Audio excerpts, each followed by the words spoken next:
Thank you. Thank you for coming out on a Monday evening. Should I warn them that all three principal speakers are unwell, so take pity on us when you have your very sharp questions later on.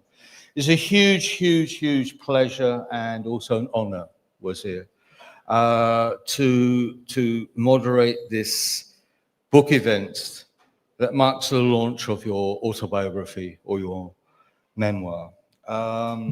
So for everyone, we're going to be spending the evening in the presence of Wazir Jahan Karim as she discusses her brand new, hot off the press memoir, Feminism Undaunted, 50 Years as a Muslim Feminist. And then later on, Wazir will be in conversation with Uiki Beng. And just to let you know, that was not a random choice. She actually insisted that Ki Beng was the discussant for tonight. Yeah. Choice? No choice. Okay.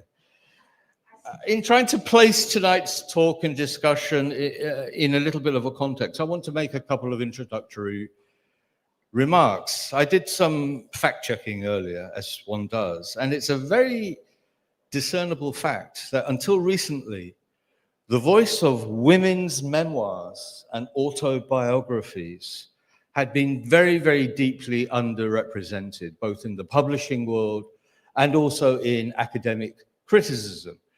As recently as the beginning of this century, this quarter of a century ago, fewer than 20% of biographies and memoirs were those of women. And that's around the world. That's West in Asia, Africa, Latin America, and so on. Thankfully, women writers have to resist these masculine models of autobiography to describe their experiences and perspectives. And we might want to wonder why this is actually so.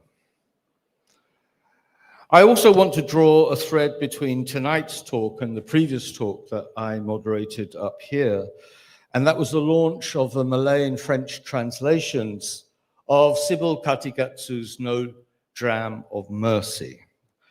Hers also an unflinching account of resistance in the face of horror.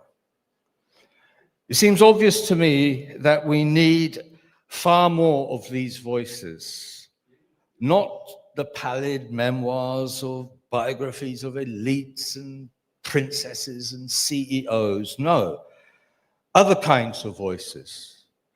Voices from below, if you like, voices that push back against the regressive norms and institutions that mark our society. And that brings me to Wazir's new autobiography. The very title, Feminism Undaunted, should offer plenty of clues to what we can expect. Feminism is astonishingly a term that is still met with hostility or incomprehension, especially as we live through this particular era of toxic masculinity and the patriarchy's worst. And then Undaunted, with so many defiant synonyms. I looked them up: unafraid, fearless, intrepid, bold, valiant. When you read the book, you'll understand from early on why those two words, feminism, undaunted, perfectly capture the tenor of a life lived singularly over half a century. Wazir Jahan Karim is an anthropologist who's worked extensively on women and gender. Indeed, she was an absolute pioneer in that particular field. On Arong Asli communities, the anthropology of food, and the cultural conservation of Muslim communities. She's a founder of many research and civil society organizations, too many to mention, and you'll find out about some of them in any case. And of course, she's a prolific author. I particularly like a book that I had the pleasure of commenting on a few years ago, on Boria, the famous theatrical form of the Malay Jawi Peranakan communities. Her books on food, excellent. Feasts of Penang and The Malay Garden to Table. But also recently, she's written a book on globalization, political economies, and so on. And if all of that passes over your head, surely you will all know her from Jawi House, the wonderful restaurant on Armenian Street that she and Nuril, her son, set up over a decade ago. And as our discussant, what is there to say in his own house to introduce the man himself? Wee Beng, Executive Director here of Penang Institute, and also previously the Deputy Director of ICS, the Yusof Ishak Institute in Singapore, where he was, he remains a Senior Visiting Fellow.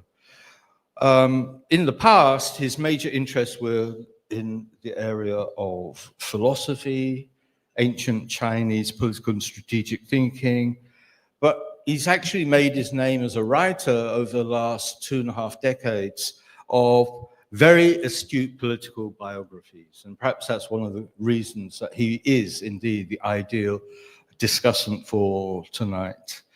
He's also a prolific essayist, and he's the boss of this house, so don't disgrace him in his own house. Ladies and gentlemen, please give a very warm Penang welcome to Wazir and to Wee Beng.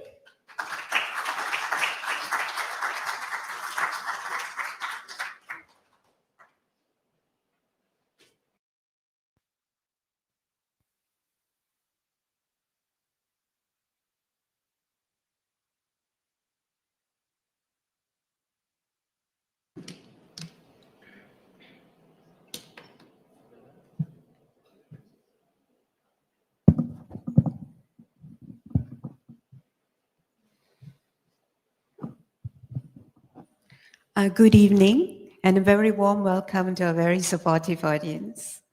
Firstly, I'd like to thank Dr. Wee Beng, the director of the Penang Institute, for agreeing to be a discussant, and to Gareth for moderating this evening's talk as usual.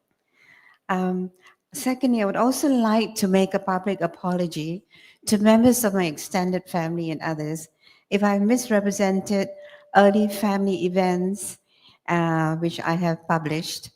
And I actually have also a disclaimer to avoid huge family debates on how our childhoods unfolded, because they're very controversial, fractured childhoods in Penang, as you know. Yeah. So I'm sure most of you are feminists, or in empathy with partners who are feminists, or have read on feminist discourses. Now, in my talk, I will not predefine feminism, because the discourses unfold naturally over decades of people's history, often left unwritten by historians and humanists, and surfaces differently in different social, political, and intellectual environments. We tap into and are shaped by these changing environments in different ways. We develop a feminist way of thinking, or become feminists without even knowing we are, and what these intellectual discourses are about. Now, as a child in a Muslim family from Penang of 7 and 4 sisters, 2 brothers, and with me there were 5 sisters, we were curious observers of the nationalist social movement, which influenced our way of thinking about our role in Muslim society. It made me comfortable with the idea that religion was secondary to other challenges facing us at that moment in time. The women we observed, especially my mom, Bismillah Begum, a dedicated voluntary social activist and worker, and her friends, were driven by a need to be involved in the shaping of a young nation. They were highly motivated and inspired to help less fortunate women achieve productive lives, which would enrich their experiences outside the confinements of the walls of the home. Now, to understand this, we have to look at the backdrop of events unfolding in Malaya under the insurgency from 1948 to 1960, the period of the communist threat by the People's National Liberation Army, later the Malayan Communist Party under Jinping.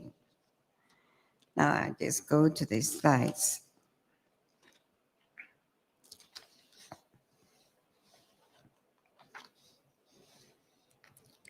Now this began with the BRICS plan, as most of you know, implemented by Sir Gerald Templer between 1954 to 1956.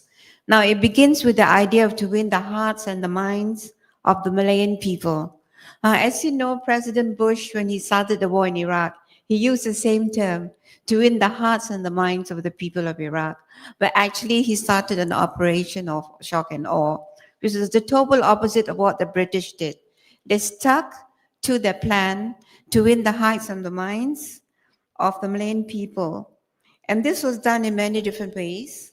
One of it, which is very commonly published, is the Chinese New Villages, where 400,000 Chinese were put in internment camps, so they could not pass information back and forth to the members of the Communist Party in the jungle.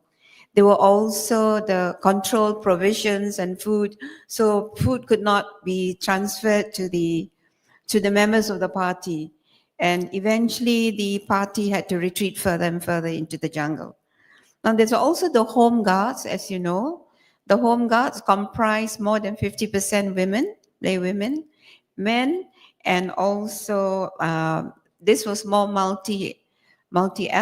It comprised also the Chinese and Indians who volunteered to be Home Guards at this time. And this was a vigilante corps where women and men were trained to use rifles to protect the village, to develop this holistic notion of village security or community security. And then there was the Women's Institute. Now, this is not discussed in many ways, in many history books or in many autobiographies. But Sir Gerald Templer came with his very famous wife, Lady Peggy Templer. And Lady Peggy Templer came on a mission through the Kallang Basin with Johor with her husband to actually enroll women in the Women's Institute so they could form a formidable spirit de corps, a group in the villages, whereby women could actually be introduced to new ideas of modernity and progress, and so they could actually be diverted from interest into subversive activities. So in a way, it started with a kind of maybe propaganda, but it developed into this massive movement of thousands of women who were actually enrolled in it. And my mom was one of the pioneers of the Women's Institute in Johor. She was approached by Lady Peggy Templer and a few of the other senior wives of senior civil servants who also approached to do this. Now, at this time, most of the Muslim women were already in the Kaum Ibu, because the Kaum Ibu under the United Malay National Organization, UMNO, had already thrived from 1946. And all the other parties, like Parties Islam Malaysia, was already very established in the East Coast from 1945 onwards. And so were these other socialist parties like AWAS, Angkatan Wanita Sedar, Angkatan Pemuda Insaf, all these more socialist parties from 1946. So the British didn't really want, didn't want these women to go seriously more into these parties. So they banned AWAS, they banned API, and they got women to be more engaged in village affairs, as you can see here, in issues of clean water, sanitation, electricity, nutrition and tailoring, campaigns for preschools, primary schools. They lobbied for funds from the government to develop women's projects. And this was all done like within a matter of like 3 or 4 years. Thousands of women were recruited in the Women's Institute. And we as children, we found this very contagious. I mean, we're just a little in primary school, so we go along with them. Most of these women brought their kids to all the fun fairs and the food fairs, And we even participated in the dances, in the kabaya shows they had, in the baby shows. It was just a period of mobilization. And it was very contagious for us as children to observe this. And I thought this was like one of the earliest forms of group empowerment in Malaya. Now you can see here from the photo, my mother is in the middle there. Not sure how to point this. She's the one in black. Okay, that's my mom. In the kaum ibu, you can see how sedate all the women are. That's my mom on the left. And this is my mom here in the middle. Or up there. It can't be pointed. Not working, yeah. Here. Yeah. And this is an Orang Asli village in Batu Lanjan in Damansara, where she formed the first Orang Asli Women's Institute branch in Selangor. So you can see here how these this kind of movement actually brought us into this kind of comfort zone where we as children felt that this was the way to go to actually be part and parcel of a movement which was very invigorating and very fulfilling and very exciting.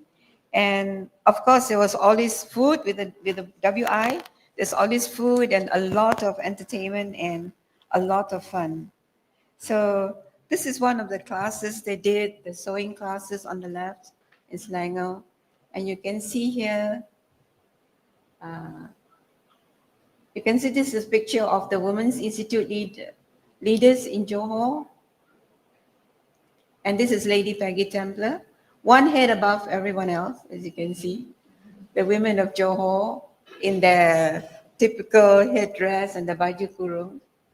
And this was also a time when the Kaum Ibu and the Women's Institute joined as one.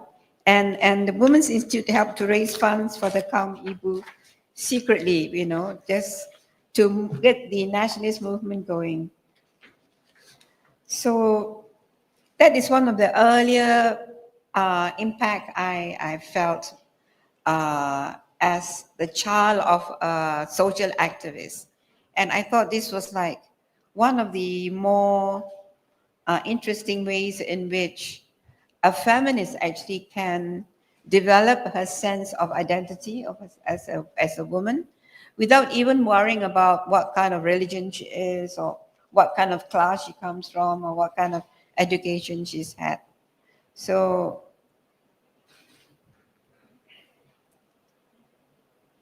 yeah, that's it.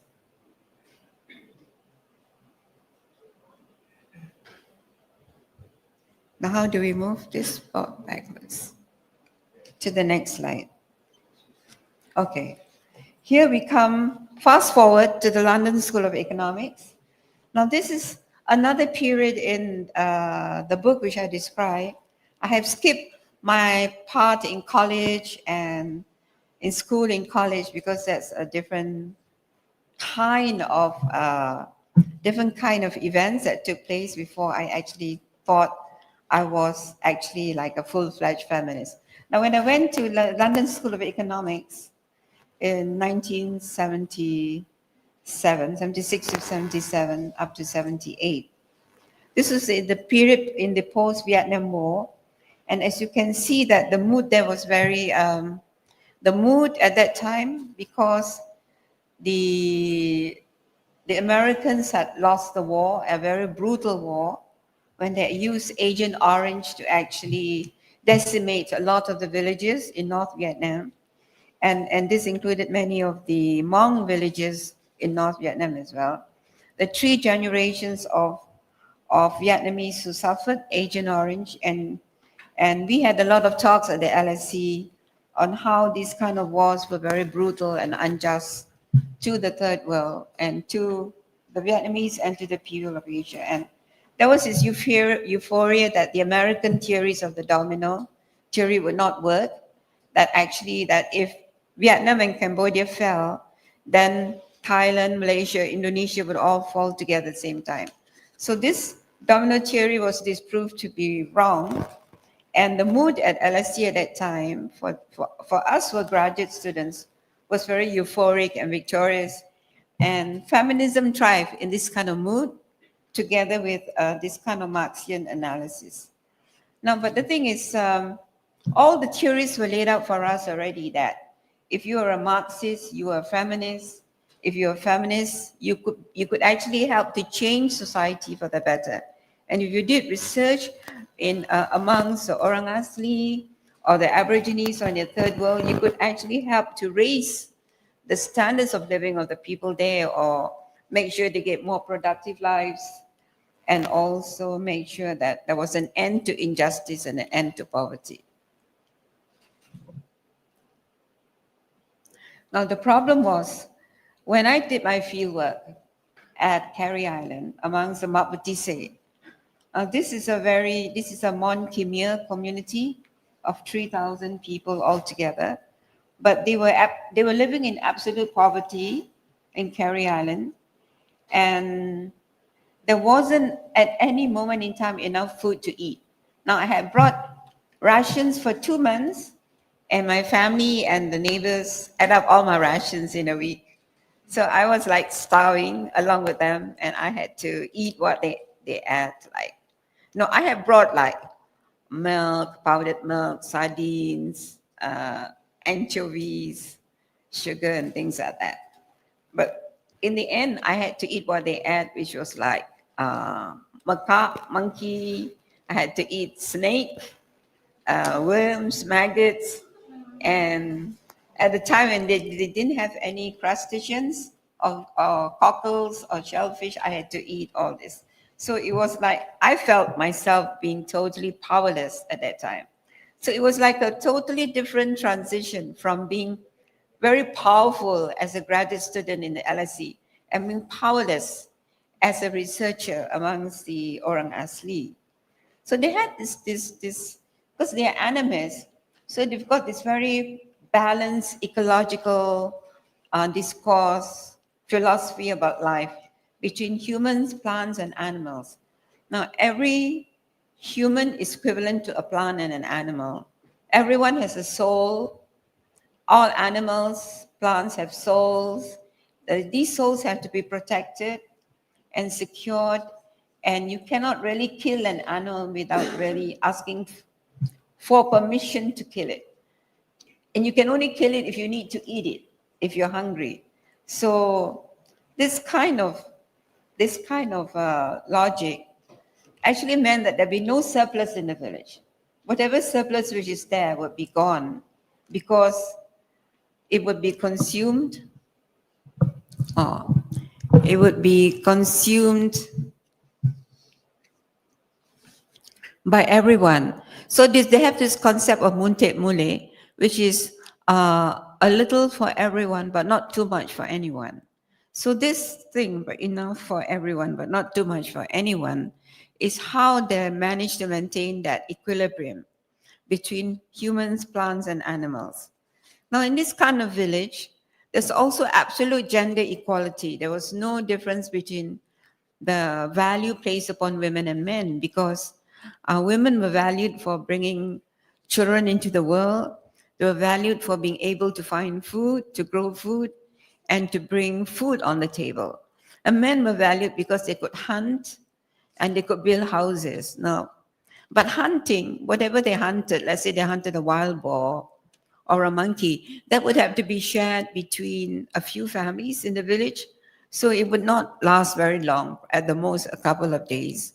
So the rest of the week or the rest of the month would be depend on women, what they can collect or gather and what they can cook. So despite the fact there was gender equality, you'll find that there was always this extra burden upon women in the society. So this is like the most absolutely equal society I've seen in my life, when women are so protected and so much valued by the men, by the society, and not a single stigma I saw on women or children. Like everyone was so worried that actually the population would actually get extinct. They were worried that the population would get extinct because a lot of outsiders were coming into the village to seek women to marry. And they were not Mak Petise people. I mean, they were like Chinese or Indians or Malays. You know, a guy would come in to look for coconuts and he'll see like, oh, this woman, maybe she's exotic, I could marry her, and then he will take her away. So, but men were not exotic. I mean, no one would come in to want to marry a man. No, women came in and said, oh, that guy is really very exotic looking, so I might want to take him away. It doesn't work that way. So there's a loss of women. There's no loss of men. So this is one big problem I think they felt very, very worried about, that one day the whole group would be extinct. And as the years went by, as I went back and forth,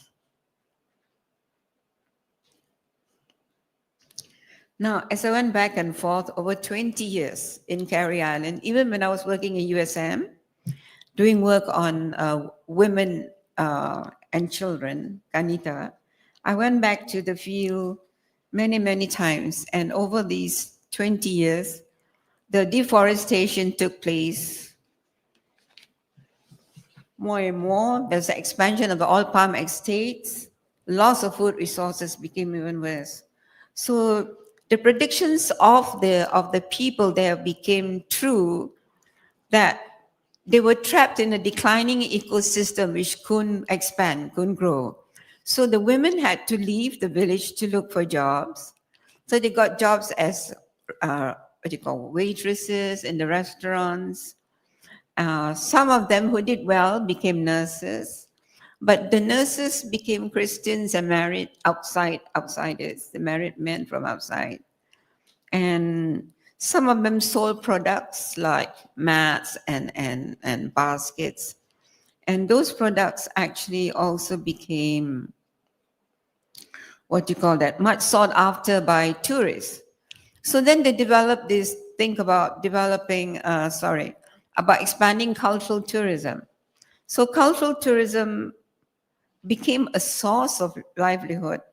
On top of those masks you see here, they started commercializing on these ancestral masks and selling them.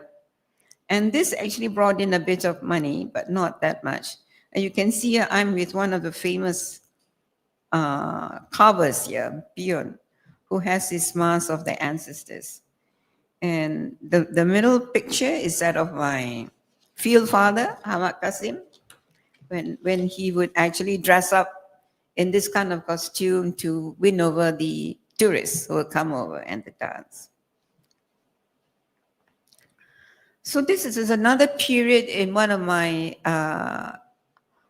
journeys towards feminism, and I thought that we had to be really very self-defining as to how a feminist actually develops, that she cannot really meet the total ideals of feminism, that there can be no absolute thing as equality in a society. So I actually had never taken on like Marxist concepts in my research because I felt that they didn't really work on the grassroots, that you must actually try to understand your own identity through the kind of experiences you have and to the kind of resources that are built up by the society itself for you to know whether these idealisms you have as a feminist can actually work. Now, finally, I actually did this long-term study in USM, which we call KANITA, Women and Children in Development, between 1978 to 2006 till I retired from the university. And this was the first time as a feminist that we could actually, by this time, the university had grown into this big pool of women, had already developed this big pool of women who were interested in building up inputs on women in the curriculum. They were interested in developing more refined methodologies in fieldwork to get the actual women in the field to participate in the research process and to make the research more sustainable. So we lobbied for the social science syllabus to be reformed, to be changed, and for the women's voice to be heard. And we did more research and case studies on women in development, and we actually got some courses approved by the Senate on women's work and graduate studies. We introduced gender studies in graduate research. And other than social sciences, a lot of the women lecturers of humanities in history and mass comm participated in us. Now, this was one way in which I could concretize my feminist ideals and develop this sense of sustainable research in the field. So because of this, Kanita became a center of excellence after a long struggle in the university, because they felt that gender studies was not such an important thrust in a science-based university. So it was rejected by the Senate like 3 times before it became a fully fledged institution of higher learning, a center of excellence in higher learning. Now, I just like to say that in my book, I actually covered many different topics and many different experiences in different universities, because I was like a visiting professor in like 12 different universities. And one of my last experiences was in University of Hawaii. And this was a time during a time when America had actually declared war in Iraq in March 2003. So at this particular time, we understand that as feminists, you can't really talk about feminist discourses or about gender equality and things like that. It seems so irrelevant at the time when the American people were shocked into silence, that introduced the Patriot Act, that if you said anything against the war, or you showed that you were against the war, you were a non-patriot. And you could even be arrested, and you could be questioned even in the university. So this was a time of fear and caution for us. And although some of us joined this movement not in our name, which is the Neon movement, when we said we did not support the war, but we did support the troops to come home. So you can't really not support a war in America when America is at war. You have to support the war. Whether you are a visiting professor or not, it doesn't really matter, because you are in a country which is warring, and the country has declared war on another country, and you can't really say you are not in that group which is like supportive of it. And we must understand that the University of Hawaii is next to Pearl Harbor, and many of the students are like children of the armed forces there. So the university was also more cautious, and it's a public university, it's not a private university. So they're also very cautious in how they actually handle the staff and the students during the war. So this was a very shocking experience for me at that time. And it reduced us to total insignificance, that we as professors were not really that important, that we couldn't really speak our hearts out about any issue. And as a Muslim professor, of course, we would go on the defensive, because this was like a reign of terror of what they call a lot of Muslim countries on the axis of evil. And you had to be very careful as a Muslim how you express yourself. Now, the thing about to be in America during a state of war is that even in your lectures, you have to be very careful, and you have to really edit your syllabus really well to make sure that you do not really get caught in a situation whereby you'll be questioned by the authorities as to why you have developed these kind of anti-US sentiments in your work. It was also a difficult time for us, because we as Muslim professors were immediately suspect of giving, of donating or transferring money to Iraq, or to befriend people who were in support of the war. So all our salaries were withheld. And we did not get any salaries while we were there because they feared that, we might actually be in that situation where we might transfer funds to those accounts, which they claim was supporting the war in Iraq, supporting the Iraqis. So the thing about why I'm explaining this is that the different aspects of feminism will surface in different ways at the times of war and peace. So like when I was in Cambridge in 2006, it was a very peaceful time and a very lovely time when there was no like overall universal warring kind of sentiment or atmosphere in the campus or in that part of the world. So we were living in a community of feminists. Everyone was a feminist, and everyone was quite happy to be listening to research of women and men, of course, who were involved in this kind of work. So I felt that today feminism is all about self-empowerment.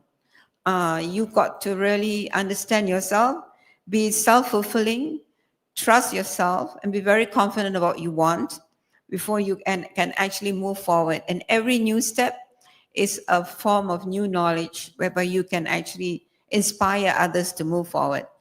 So this is why I will want to end with this mission statement. New knowledge is power, but power is only powerful if it empowers others to seek new knowledge. Thank you.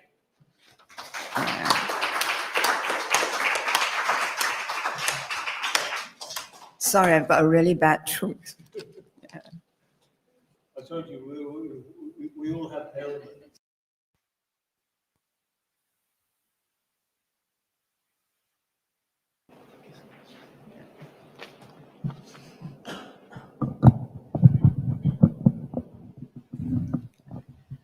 Okay. Thank you everyone for coming today. I was going to read that whole book the last 2 weeks, and then I happened to fall ill. So I've read maybe 80% of the book. So bear with me on that. But let me start by talking about how important such a book actually is.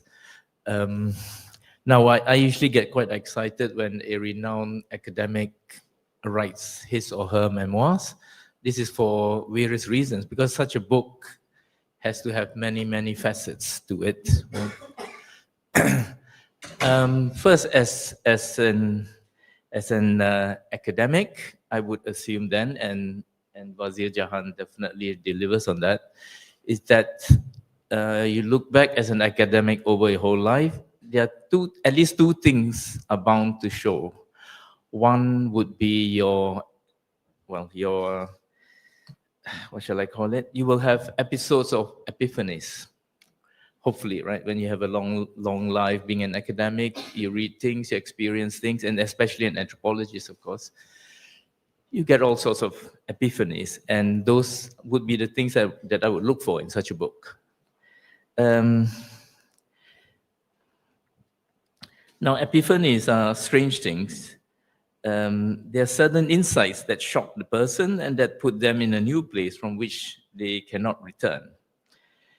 This could be breakthrough caused by internal contemplation, by raw reality, laughing at the simple truths academia tends to teach our best brains, or by a respected mentor. Of course, I simplify here. Epiphanies, in my experience, can hit you from any direction.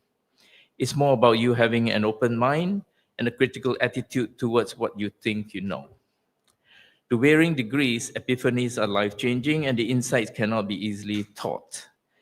Epiphanies are a leap that the mind makes, prompted from within or without. Now, a mind given to persistent inquiry That, I believe, is what makes a person prone to epiphanies.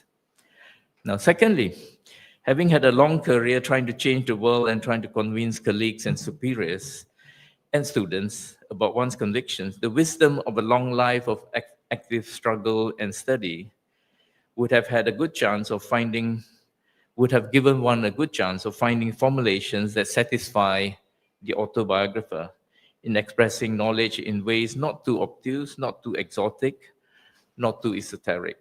And Wazir does not disappoint on that score. In a book such as Feminism Undaunted, 50 Years of a Muslim Feminist, there is much more to be found. It is an autobiography, so it is a very good way to learn about the author and to see how she wishes to be remembered and which experiences she found most inspiring or depressing. On that score, I greatly appreciate her son Rakib Karim's heartening forward for the book.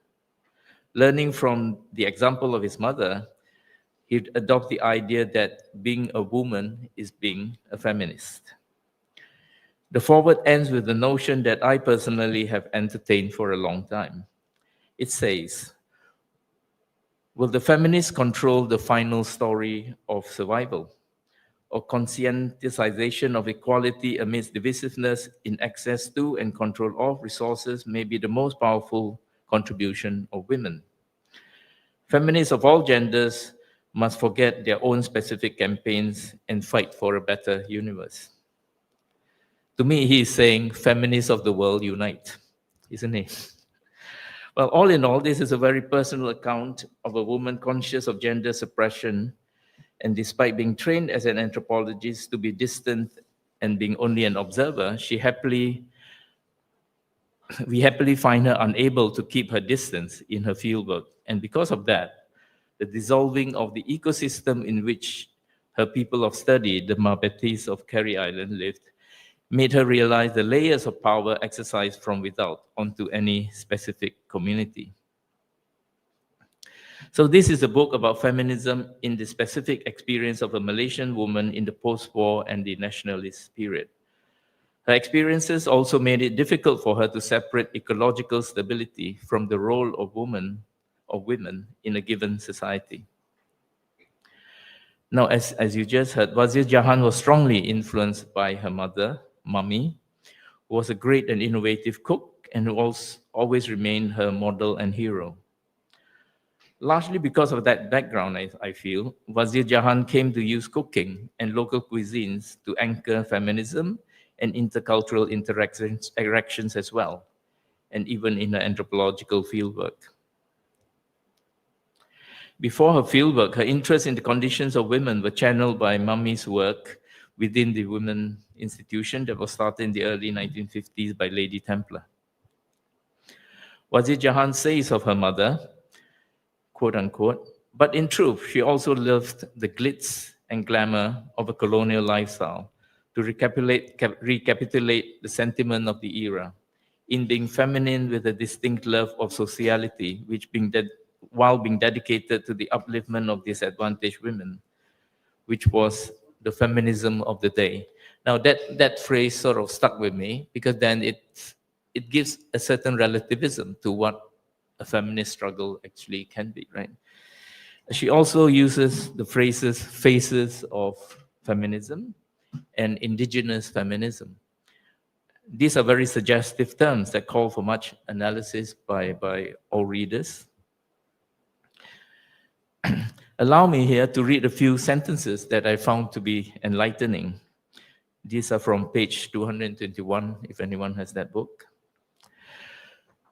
Women are no different from men in emotions and desire, only more confined by the societal norms they have been entrusted with, to display sense and sensibility in behavior.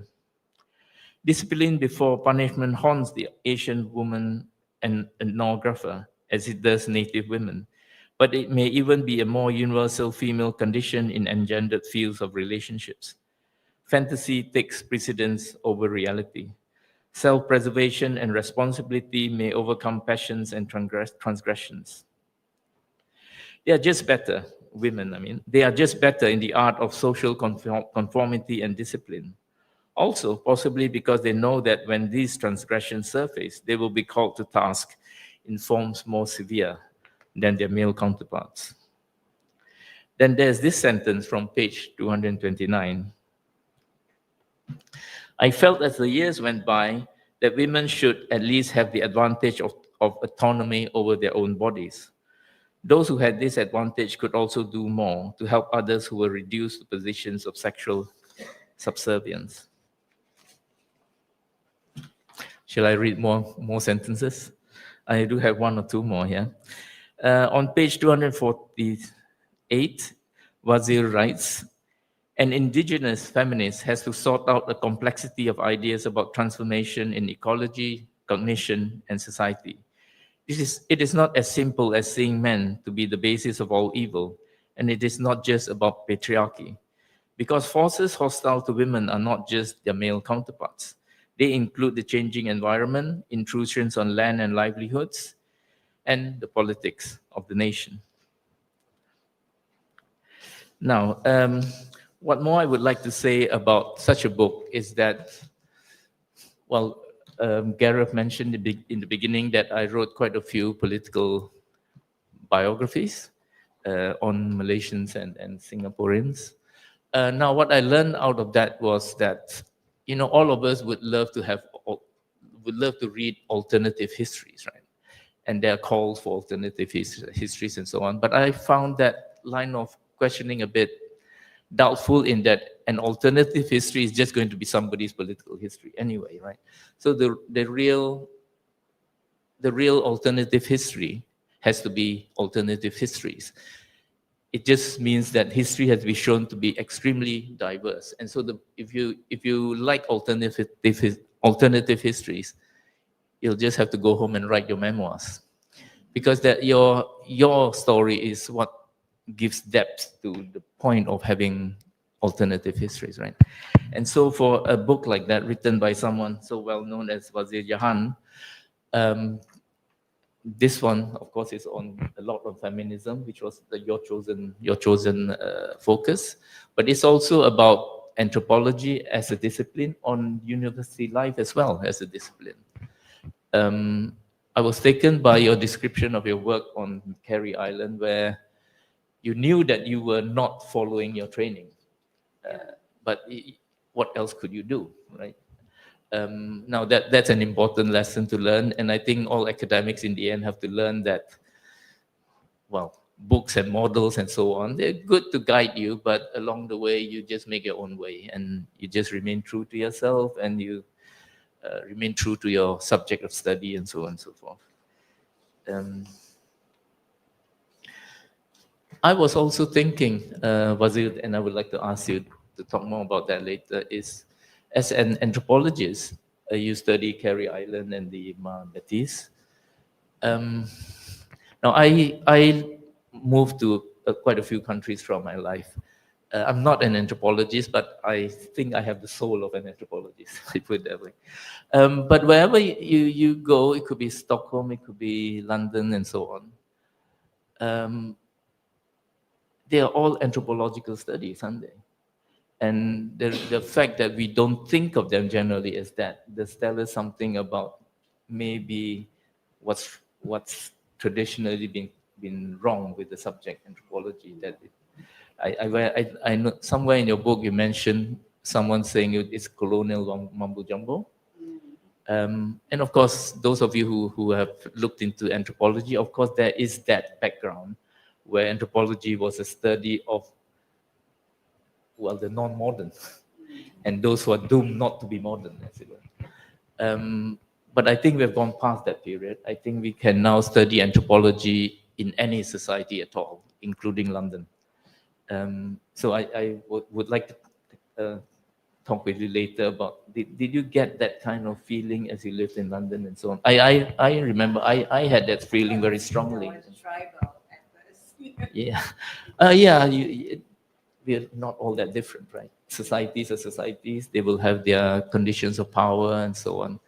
And another point I like in your book is that as you study feminism, you become more and more of a holistic thinker, I found. That you can't study feminism unless you study power, and all forms of power. And you end with a quote on power. And it was striking and sad, of course, to notice as you studied the Maldives. They were unprotected. They were obviously in need of protection. The modern world nationalism was coming, and they were left unprotected. So, as a political scientist, my immediate reaction is, what's the state doing? Right? The responsibility has to lie with someone else. That's the point of the nation state, as well. But that's a simplification of it. But it's power, isn't it? Layers and layers of power, layers of power of men over women, of the power of men from another group over men of this group, and so on and so forth. Multi layered. And in the end, I suppose it gives reason for you to mention a term like phases of feminism, and also what I mentioned that your son mentioned, that being a woman is to be a feminist. I can sort of understand that. It's an unending position of lack of power, of being suppressed at some level by traditional rituals and habits and so on and so forth. So I appreciate your book on those scores, that it gives different stories that do tie up, because it's one life, of course, right? Yeah, I think I have some questions that we could go into later. Thank you. Thank you. Thank you so much. Thank you so much, Ki Beng, for those really interesting reflections. I think you read 98% of the book, not 80%, surely, to get that deep insight. Wazir, I'm gonna pick up from what Ki Beng just said in relationship to the field of anthropology, your own chosen field since the 1970s in particular. There are two dimensions. One is the contextual. I'll come back to that. When you talked about the end of the Vietnam War, or when you talked about the Iraq War, imposing its authoritarian sense of self on you as a scholar at the time. But I actually want to take up what Ki Beng said just now. From your own perspective, what has anthropology as a discipline, and we know it very well as a handmaiden of colonialism, as it was once called in the 20s and 30s and so on, but what specifically has anthropology contributed to feminist thinking over its different stages, do you think? I mean, we talk about women in development and their fight with gender and development, and those were some specific areas of discourse. But of course, we've come a long way since you were at the LSE in the 1970s, exploring some of those. So what are the specific contributions of anthropology towards a feminist discourse writ large?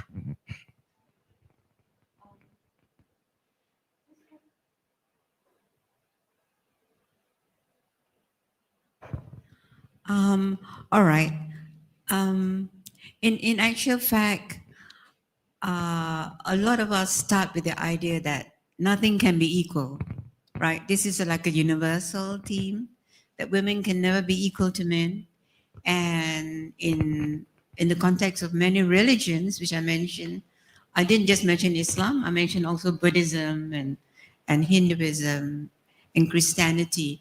There will always be inequalities between women and men, as expressed ideologically. But what is unique about anthropology is that it allows you to explore the dimensions of inequality between men and women by being intimate in a society which can express itself very naturally to you as a person who belongs. I mean, you as an anthropologist, you have to know how to belong and not to be bossy or to feel superior to the people, yeah. So most of the Southeast Asianists who have done research amongst women and men feel that a lot of the theories of anthropology were wrong about the basic notions of inequality between men and women. Because in some societies, like the hunting and gathering societies, like the Mak Betise, and even Malay society before the oncoming of the Sharia law, before 1985, when the Dawah movement took over the adat traditions of the Malays, there was a lot of what we call indigenous feminist discourses amongst women and men, that if you look at the early anthropological texts, women are the ones who actually initiate divorce in Malay society. They're the first ones to actually bring out the rights of women when they are being scolded or shouted out by their husbands. When you have cases in Kelantan and Terengganu where women were divorced even just because their husbands scold them in public, you know. So this kind of thing is really very dynamic and very interesting, which was not brooded in a lot of feminist theories. That there is such a thing as indigenous feminism. This is why I mentioned it there. And we have to be very discriminate in how we use anthropological methods, because they're all European. I mean, there is no anthropological method which is not European or English or American. So we have to come up as researchers, we have to come up with ways in which we can counteract that and understand the women we live with are just like us, not very different. Also, all of them seeking power. Even the women who are just breastfeeding their child feels very powerful because she's the one who's sustaining that child's life. So this kind of methodologies which we have to develop as something which we don't get in the basic textbooks in anthropology. Yeah. But it must have been fascinating for you having those big seminar debates in the LSE on the one hand, talking about women's liberation, or second generation feminism, which, as you said, came out of an Anglo-American tradition. But you're coming back from Carey Island and you're bringing a completely different perspective into that room. And there must have been other feminist scholars from around the world, from what we used to call the third world. It must have been a very intense and interesting time of debate between you all. Yeah. The thing about us as women when we do research is that they regard us immediately as family because they see us as cooks and as those nurturing children, and they see us as being able to take care of the house and to be able to provide for them. So immediately you're welcomed. Of course, initially they don't understand you. Like I suffered for 9 months. I was ostracized because I was brought in by the Orang Asli department, and they hate them. They hate the guys who come in and ask them to climb the trees and take their coconuts and take them for rides in the river, you know, to catch fish. So if you're associated with those people, then they don't like you. But eventually, when they realize that you are sincere and you're one of them, then they take you in as a daughter. They don't want you to leave. They want you to marry one of them and stay there and be productive and nurture children and make those kids as famous as you are. So that was a very difficult time, you know. Now we're getting to the crux of your autobiography. Yes. Were you ever tempted? Well, they were tempted more than me. It was very difficult, yeah, because the theory, the methods of anthropology is social distance. You mustn't get intimate with anyone in the field. But I know for a fact that some of my professors from Cambridge had actually had Aboriginal wives and actually had their photos in their rooms when I went to visit them. And these were never disclosed in their fieldwork notes or in anything, you know, but I didn't come across a single woman anthropologist who actually had kept a native husband or something like that. But the other way around, I know of 2 professors, both very close to me, and I won't mention their names. I think lovers in the field. This is the subject of your next book. Yeah. It'll be a bestseller, don't worry. Both from Cambridge, yeah. Of course, of course. Just a follow-up question, as I mentioned before. So when you were at LSE in the mid-70s, as you absolutely remarkably said, it was the end of the Vietnam War era, that brutal era, that radicalized a lot of younger scholars of your generation, absolutely for sure. And in the West, not just from the third world. And then you fast forwarded in your account to the post 9/11 Iraq war scenario, where you painted a picture some 25 years ago of a country that claims its political ideology is that of freedom of speech, etc., etc., but actually coming down in extremely authoritarian ways, in a very much a surveillance mode.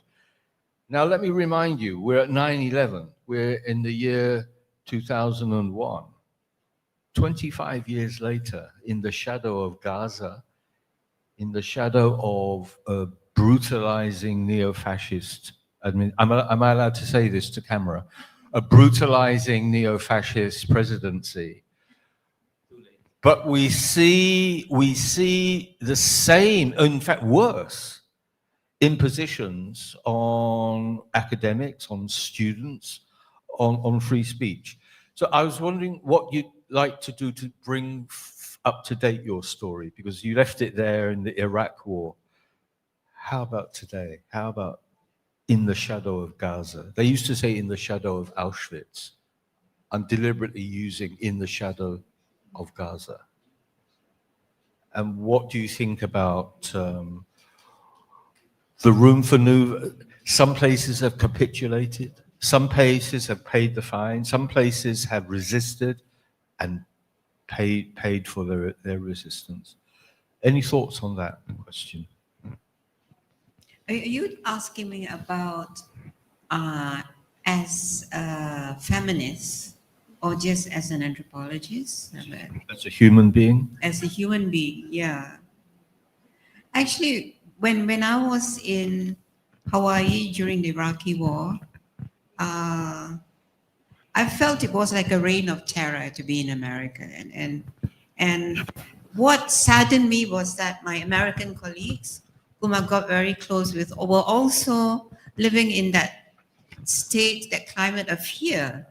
And I felt very sad that American professors were afraid to talk to me about certain issues, that Pax Americana. They would hush and say, come Wazir, to my room. I want to talk to you about this Pax Americana, that what's happening, with the war, and how there is this, this build-up of anti-Muslim sentiment globally, around the world, universally, and most of it is through American propaganda. And they sent, you could sense that sense of shame, that sense of caution, but they were afraid.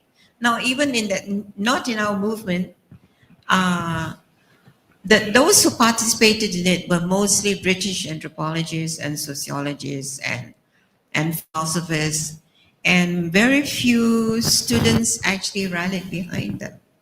They were mostly foreign lecturers and visiting lecturers, and I participated in Nyon as they disguised me as a Filipino Catholic, because they had brought the soldiers in between us, and they didn't want us to be arrested. And my son Nuril came to visit me, and actually they called me up and said that he's not allowed to come because he's a young Muslim at the age of 13, and he, I don't know, 13 or 14 or 14, and that because he's a potential terrorist, I had to go back to Penang, fetch him, bring him back to the campus, and make sure he doesn't leave the campus until I finish my lectures at 4, and then take him for where he wants to. And so that was, Nuril stayed with me for 2-3 months in Hawaii, and I had to escort him all the way back to Penang and come back again because he had to be escorted. So this is that mistrust, total mistrust for Muslims, whether you're a woman or a man or a feminist, whether you were in sympathy with America or not in sympathy with them. And the withholding of the salaries was totally humiliating because, they just had a total mistrust for us. And the university apologized for us. The university apologized and gave us some funds to actually get going. And our salaries were released when we left America. It's just a shocking state of affairs for a very democratic country with advanced values of democracies and social justice. And the kind of attitude they are actually developing now towards the Gaza war is exactly the same, a total mistrust for people who actually want to see peace in the Middle East, and people who actually pity women and children and men who are brutalized and murdered, constantly every day. I think I actually gave a public lecture called Islam in America, and it was the topic was on a critique of American democratic values and how democracy actually becomes a warring institution in America when there is this need to establish the absolute global power. Yeah, absolutely. I mean, my own feeling is what you experienced a quarter of a century ago is exacerbated Exactly so much because the guardrails that are meant to protect democratic institutions have proven to be extremely fragile, as far as my observation. Nothing seems to have changed. Yeah. Kibeng, you had some questions also for. Let me say something about anthropology that you started out with. It also strikes me that for an anthropologist, as you go into another society to study it, and I assume that the most obvious patterns that would hit one would be the gender relationship and maybe the class setup of that society itself, right? And that seems a rather standard structure to all societies. You notice those things. So that reminds me of discussions among anarchists and communists in the old days that where does feminism stand in the class war itself, which comes first, and so on and so forth. And there's no real answer to what it should be, I suppose, other than to say for me that, well, in the class war, at least there is social mobility. In the gender war, you're a woman, so you can't get out of it, right? And so it's a more permanent structure to decide upon. A second point I would like to say about anthropologists or the anthropological training nowadays, not the traditional way perhaps, that in my experience as working in think tanks the last 20, 30 years, is that I found colleagues or people I employ who are anthropologists to be more interesting in that they're more adaptive, they're more adaptable to the subjects that they have to do research on, maybe because they're trained to look at people, I suppose. And so when you do think tank work, you are looking at people, although not in the past tense, but in looking towards the future. But still, I find the anthropological training, which I haven't gone through, must equip them for something quite important in describing the world. I think Wazir had this term, it's a training in intimacy. Yeah? So that closeness, that need to read off and become, and the process of becoming is very important. So intimacy and becoming. And people like us, political scientists and sociologists, we're trained to have something of a distance from our object of study in many ways. Those other disciplines are overtrained in the end, right? One thing I would like to ask you, Wazir, is I'm trying to write my memoirs as well. That's how old I am. And the good thing about thinking about memoirs anyway, is that you sort of zero in on what you finally think your soul is. In your case, it's clearly you are a feminist. That's the name you would give your soul, right? You see yourself, your whole struggle, your whole life has been around that idea itself. That I would be correct in saying that. No, I think that's correct. That I I do. I mean, I think I'm the first person to call myself a feminist in USM, and it wasn't, as you said, as Gareth has said, it's not easy to actually be self-defining in that particular way, because in the early stages of a university like USM, which is quite conservative and very much in line with keeping with traditions of local knowledge, where you do not escape the boundaries of thinking of the field you are in. Right? The standard social science fields actually does not include feminist studies. Even in Oxford and Cambridge in the early days, feminists were actually described as radical. Some were called communists, socialists, and they were militant. You know, it's only like the last 50 years or so that there's this feeling that feminism is actually a very critical part of understanding human nature, human society, and putting women on par with men in all different aspects of thinking and thought. That women think, in fact, in more complicated, multidimensional ways than men. And because of that, they're more sensitive to the ideals of being totally autonomous and powerful and perfect, because women want to be that, since they are constantly told that they cannot be. If you can't be, then you want to be. If you want to be, then you will be. And then you will succeed in whatever you're doing. I think that's quite important. So it is a struggle, and it is, I think, difficult to actually admit what you are. But you have to come out and just say what you are and admit it, and then face the consequences and see how it goes. Especially in this kind of society in Malaysia. I mean, it was just a breeze like recently when I was in Cambridge, and even now in London, you know, everyone's declaring themselves to be a feminist and gay, and everyone's come out, and people are so, seem to be freer.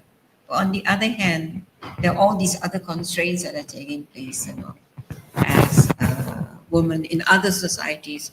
So you have to be in sympathy, constant sympathy with them. Yeah. Yeah. Shall we open it up? I think it would be nice if we opened it up to the floor. So we've had some really fascinating insights, both from Kiben, of course, from Wazir. Comments or questions from the floor, please. This is not the time to look shy, and why you never look shy, but suddenly you look shy. I'm coming to get you. Any? Okay, just while you're thinking and fiddling around and so on.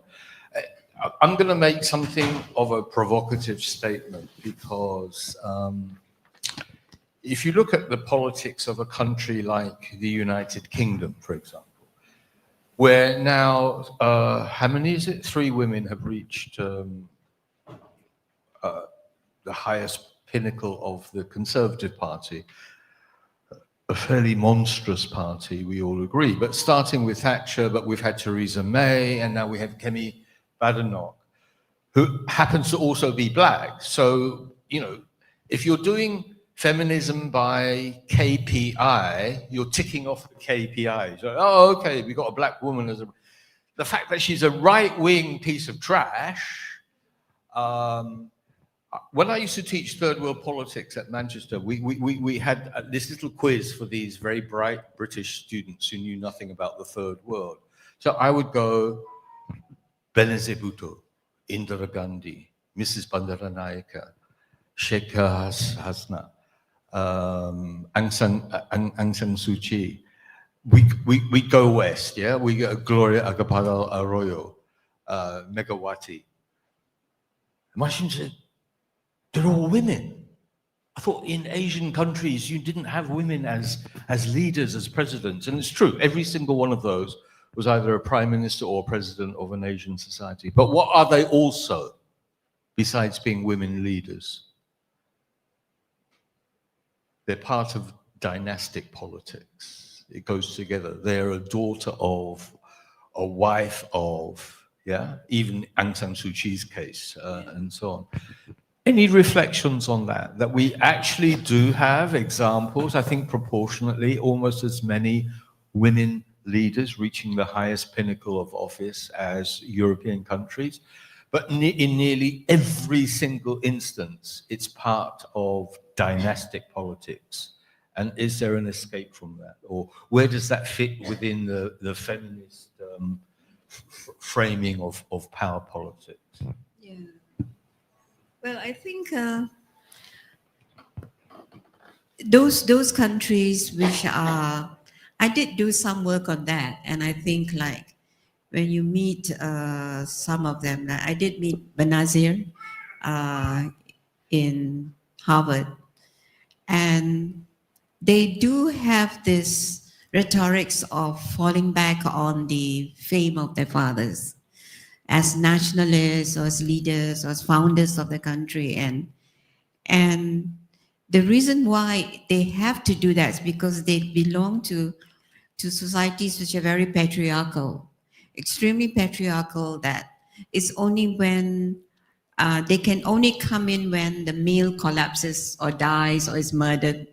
And they come in mostly to clean up the mess, so-called to clean up the mess, and to actually, I mean, symbolically, they're actually coming in as housekeepers, houseminders, or they're coming in as an alternative to the kind of leader that was there earlier on. So in a sense, women are not defined, these kind of women leaders are not defined as leaders in their own way, in their own right. The way you see women leaders in the Scandinavian countries, for example. So I do agree that there is this fallback that women from highly patriarchal societies in Asia, including Muslim societies and even like Hindu societies like Indira Gandhi, for example, they cannot really be defined as leaders in the same way as they are in the West. Yeah. It's interesting. Yeah. I knew you'd written on it, so that's why I asked you. Anwar, I knew that 5 minutes would offer you time to think. Anwar, please. Thank you. I want to speak as a feminist. I want to speak as a feminist. And you find that, that's surprising. Yeah?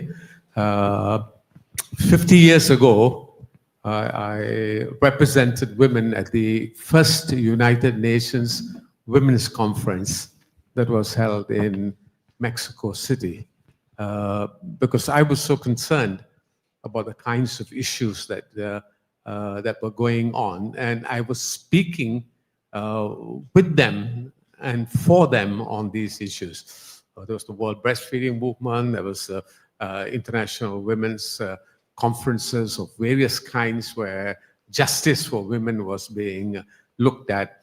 And I felt that one of the things that was very important was something that Uncle Aziz once said.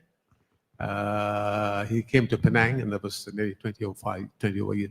He says the problem in the world, the next problem for Malaysia, he said, in fact, he said, is going to be men.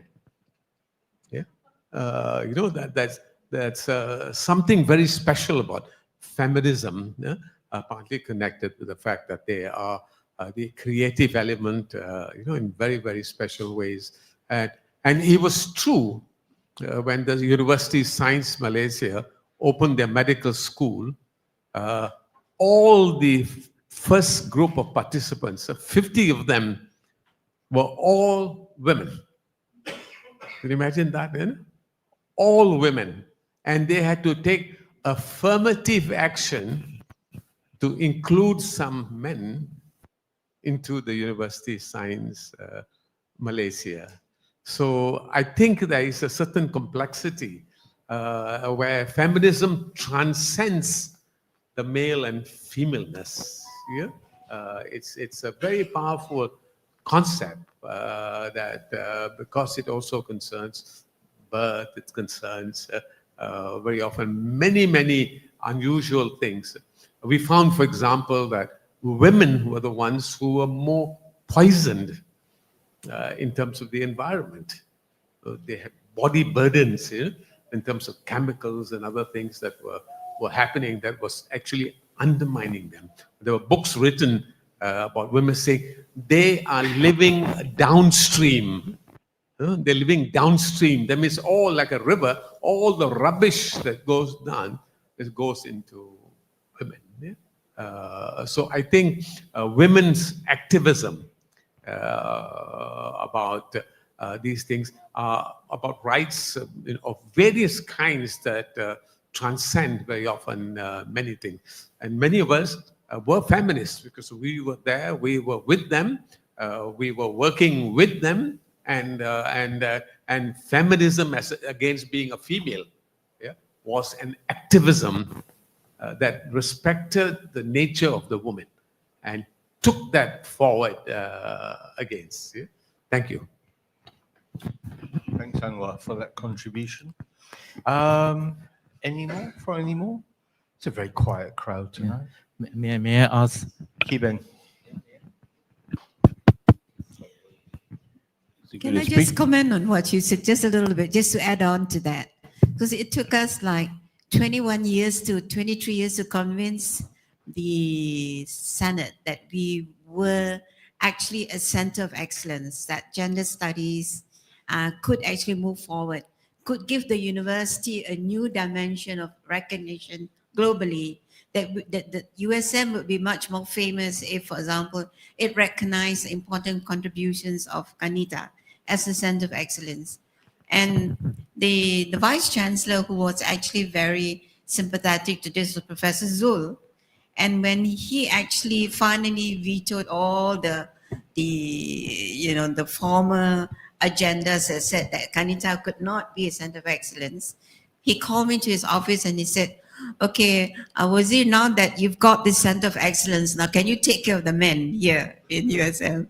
Because, and I thought that was quite interesting that he said that, because at the back of his mind, it was like this kind of activism would probably be contagious, and it would probably muster the male students forward and perform better, and that if it took off nationally across Malaysia like it has now, then maybe the boys would persevere and work harder in the university and do get grades as good as the women, because like most of the top performers in science and in arts are actually women. Yeah.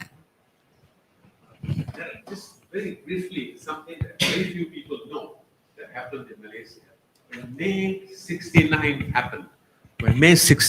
happened, there were riots in this country, there was chaos, and then an attempt was made to set up a whole organization that will meet and bring all the communities together and start on a master plan to take us beyond 69.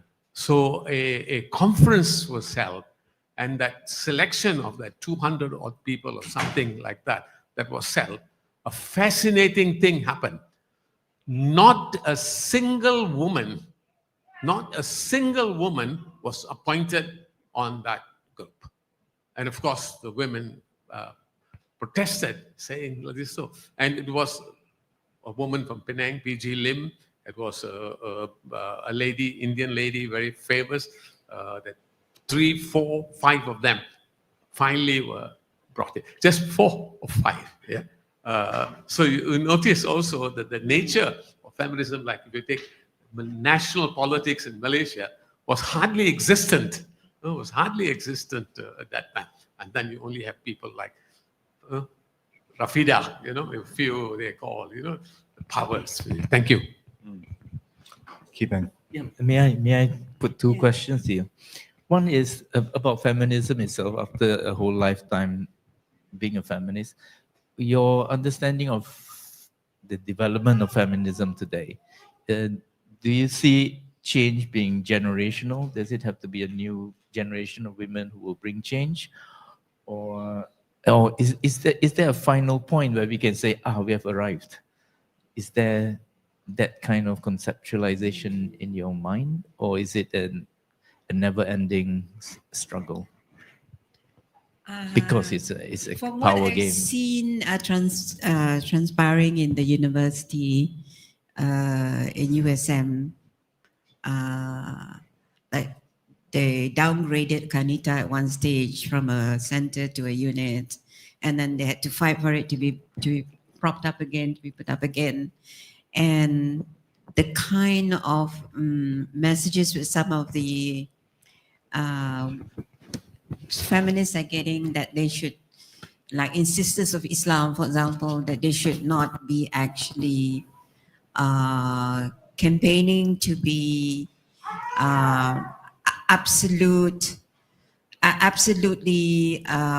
powerful in Islam, because women can never be equivalent to men in Islam. I think is a never-ending story, really, because you find this in many different religions and many different faiths and many different centers of learning, that it is a constant struggle, that you have to actually present yourself in a way which is very confident and very sure, and not many women can start off by doing that. I think it's quite difficult.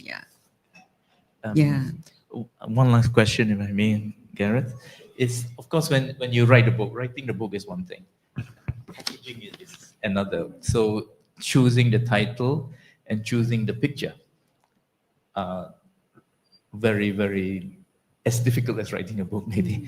Now, if I look at the picture you chose for your book and you call it Feminism Undaunted, now I love that picture. This is from when you were on Carey Island, isn't it?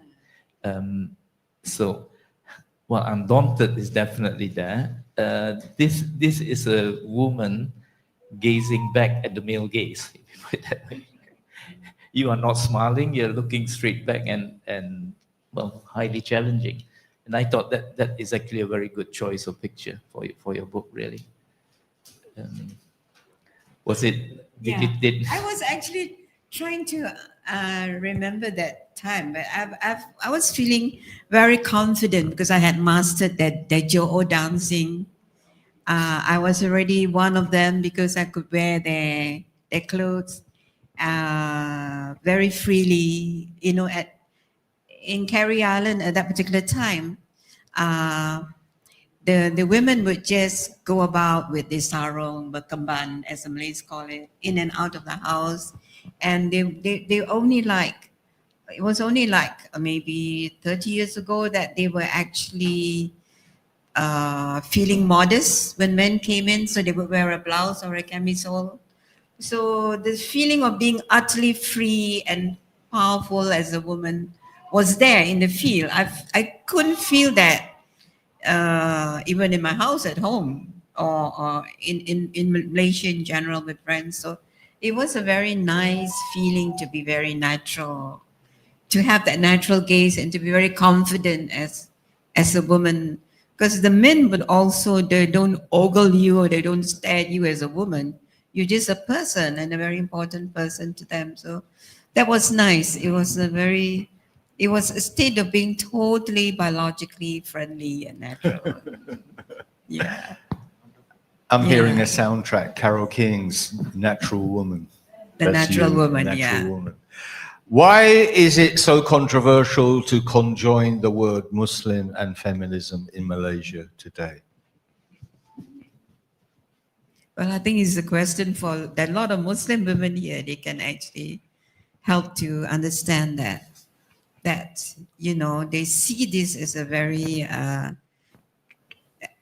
a word which is very contradictory to Islam, because they see Islam. Oh, you've read my article in that book. You edited. And that's a deliberate question, yeah, because they see women to be complementary to men, but not equal to them. So there is a difference between complementarity and equality. So if you were to use the word feminist as a woman, then you are actually stating that you are equal and not complementary. Because biologically in Islam, you are supposed to be complementary and not equal. So that's the difference. You complement men. You are born from the ribs of Adam. You know, you're not a man, you are a woman. You are different from men. So a feminist does not accept that you are different from men. We are equal or even better. So, yeah. Any of you like to comment? Please go get the mic.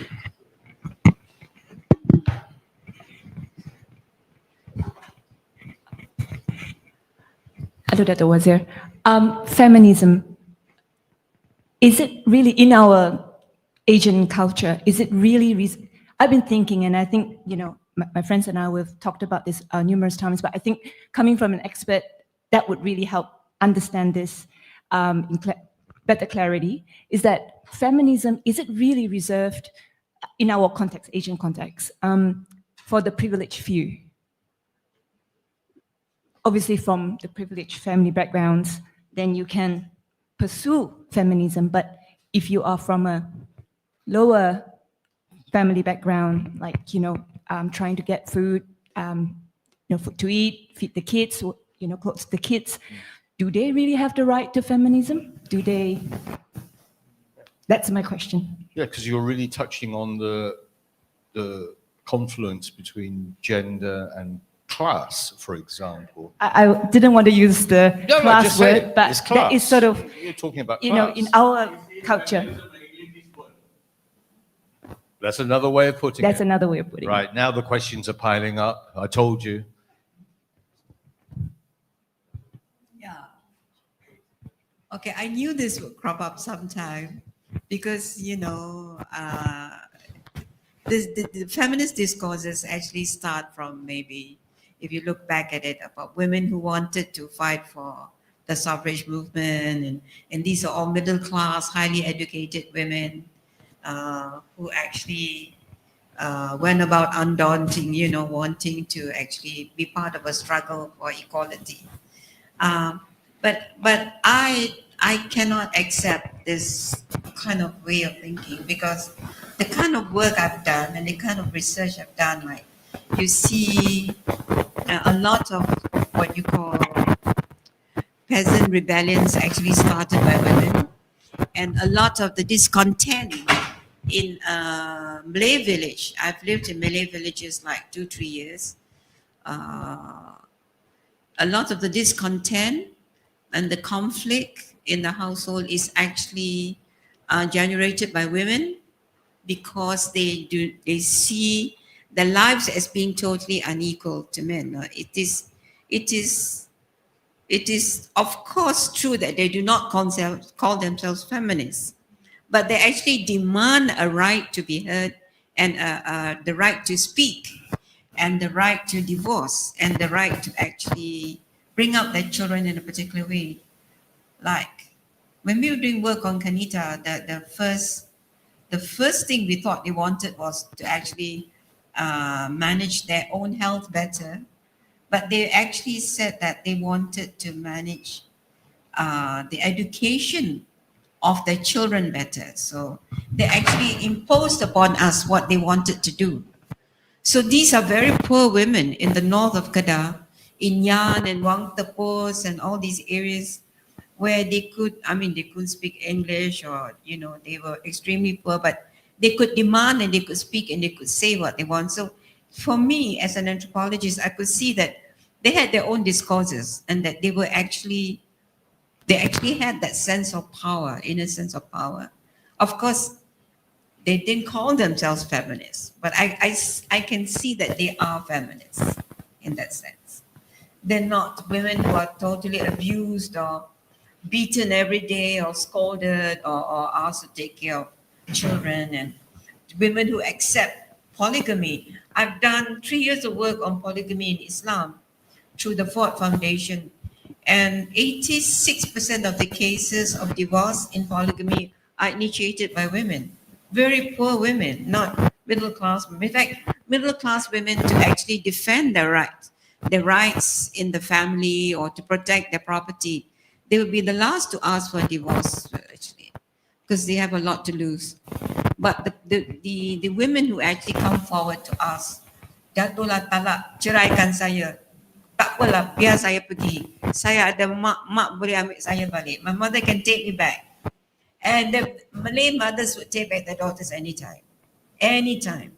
If you go in the village, you see, they welcome their daughters back, whether they're divorced or not. So there is a lot of scope for these women to actually speak out.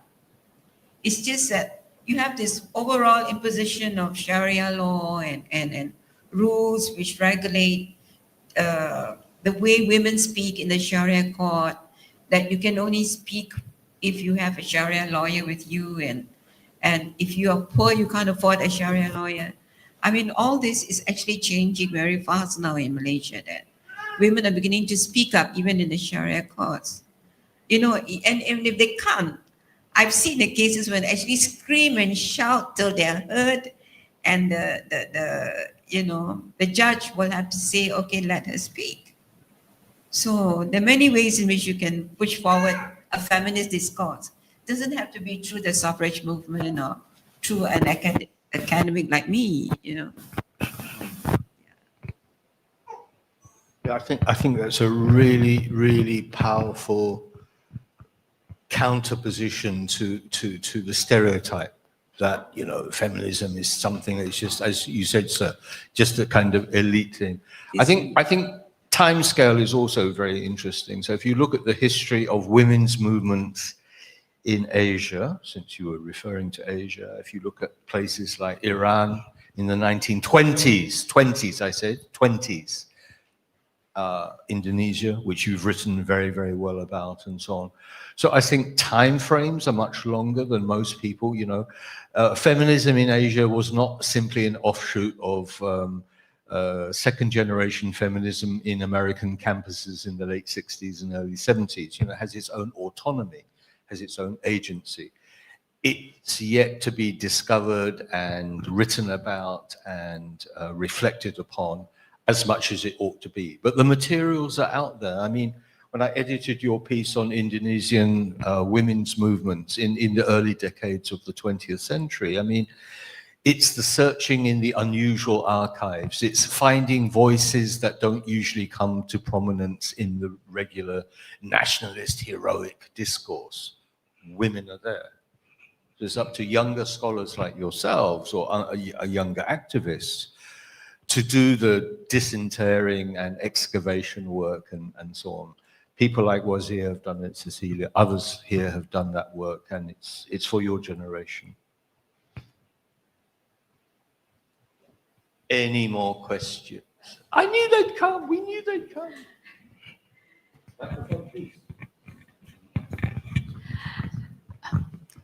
Just wanted to know, what is your biggest challenges as being the Muslim feminism?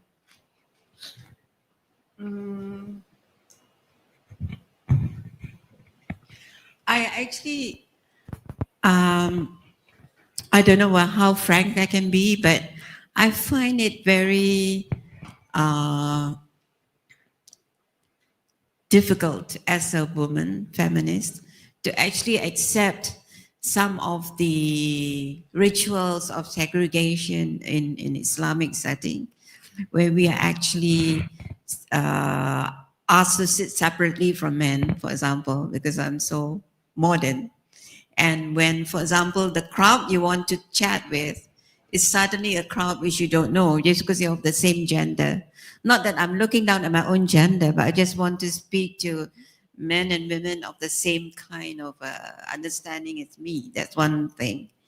And some of the way women themselves degrade their positions in an Islamic setting, like asking the men to eat first during a Ramadan, for example, when women and men fast the same number of hours, and women actually get up early in the morning to prepare the food, and there is actually no difference between fasting for a male and a female. But when it comes to the breaking of the fast, in some circles I've been in, and the men break their fast first, they go forward and they eat the food first and they serve first. And I find that not very helpful as a feminist to accept that sort of thing.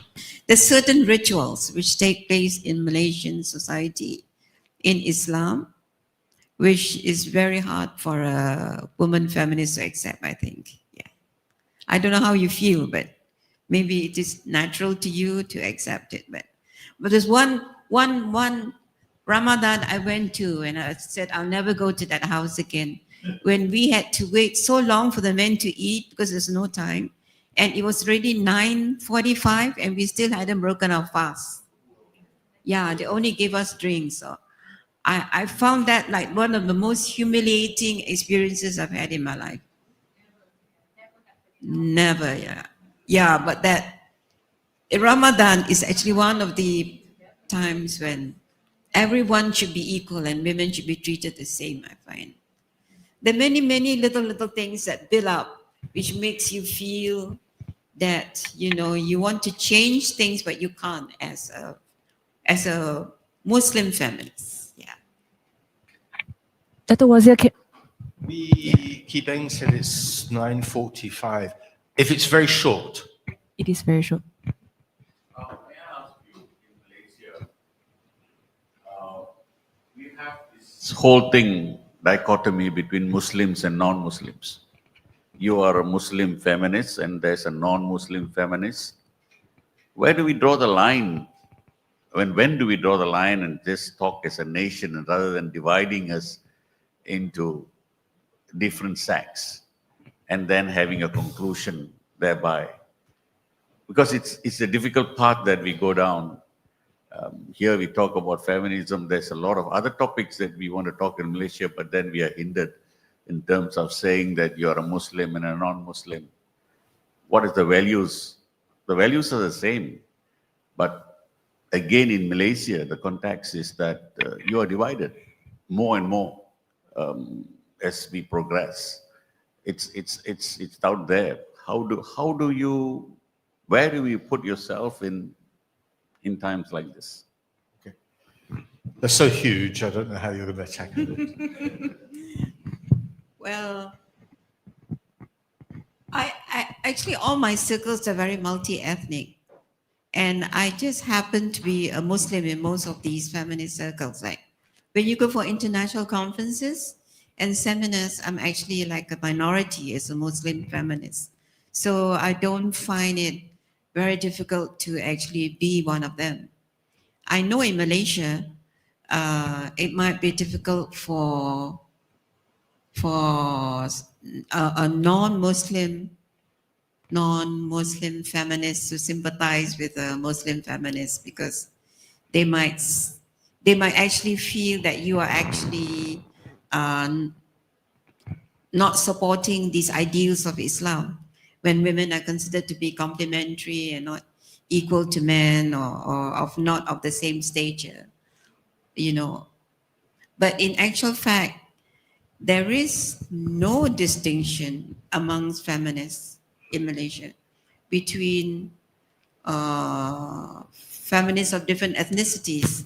There's this general feeling of just belonging, you know, being part of the spiritual core. It's just you have to be, non-Muslims feel they have to be very careful about what they say in a Muslim circle in case they create an offensive kind of situation. I think non-Muslims are very sensitive to that more than Muslims are, I think, I have a feeling. Because it's the context here is that Islam dominates. So if Islam dominates, if you want to bring out some issues of Islam which are detrimental to Muslim women, as a non-Muslim woman, they might see you to be trying to go beyond the boundaries of sensitivity of a Muslim. I think that's what most of the Chinese and Indians here fear. Then they might be stepping on the toes of issues and sentiments and rules which are like beyond the boundaries of their reach. Yeah. Sad, nevertheless, that we have those boundaries. Yeah. It's moving on towards 10. The time has really flown, and I think that's a reflection of the subject matter and the engagement, both from Kibeng on my right and then in particular Wazir. So please give a very warm hand of appreciation. Thank you very much.